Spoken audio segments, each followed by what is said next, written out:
ବର୍ତ୍ତମାନ ମୁଁ ଏବେ ଆସିଥିଲି ବାହାରକୁ ଲୁଣ ପାଇଁ। ଲୁଣ ସରି ଯାଇଥିଲା ତ ଦେଖନ୍ତୁ ମୁଁ ଦେଖଉଛି ଜାଗାଟା ଆପଣ ମାନଙ୍କୁ। ଏଇଟା ହଉଛି ସେ ଜାଗା ଯୋଉଠି ମୁଁ ରହୁଛି ବର୍ତ୍ତମାନ। ମୁଁ ଏବେ ଯାଉଛି ରୁମକୁ। ଆଣିଥିଲି ଲୁଣ ସରି ଯାଇଥିଲା ନେଇକି ଯାଉଛି। ତ ଦେଖନ୍ତୁ ଗଲାବେଳେ ଗୋଟେ ରିଲ୍ସ କରିଦେଇଥିଲି ଗାଡି ଫାଡି ତ ସୁଗା ହଉନି ଆଉ କଣ ବୋଲି। ଆଉ ଖରା ବି ଜୋରରେ ବହୁତ ହଉଛି, ଖରା ବି ହଉଛି, ପଛରେ ବି କେତେ ଘର। ଏକୁଟିଆ ଆଇଛି, ଚାଲି ଚାଲି ଯାଉଛି।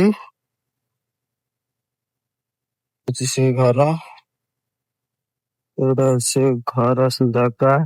ବର୍ତ୍ତମାନ ଏଇଠି ମୁଁ ଯିବି ଭିତରକୁ, ମଜା ଆହୁରି ଭିତରେ ମୁଁ ରହୁଛି। ବର୍ତ୍ତମାନ ଯିବା ଭିତରକୁ, ଲିଫ୍ଟ ବି ଅଛି। ସେପଟେ ଯାଇଥିଲି, ଏବେ ଯାଉଛି ଭିତରକୁ। ଗାଡି ଫାଡି ବହୁତ ଥୁଆ ହେଇଛି। ଆହୁରି ଭିତରେ ଲିଫ୍ଟ ଅଛି, ଲିଫ୍ଟ ଭିତରେ ଯିବା। ବର୍ତ୍ତମାନ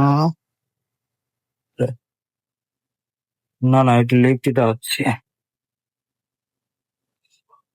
ବର୍ତ୍ତମାନ ଭିତରେ ଆସିଗଲି। ମୁଁ ରହୁଛି କୋଉଠି, କେତେ 5 ପ୍ରେସ୍ କରିଦବା, ଡୋର ଦେଇଦବା।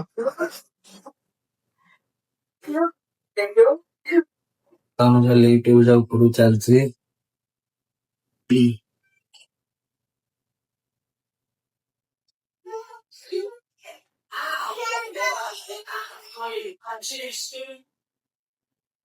ଆସିଗଲା ରୁମ୍।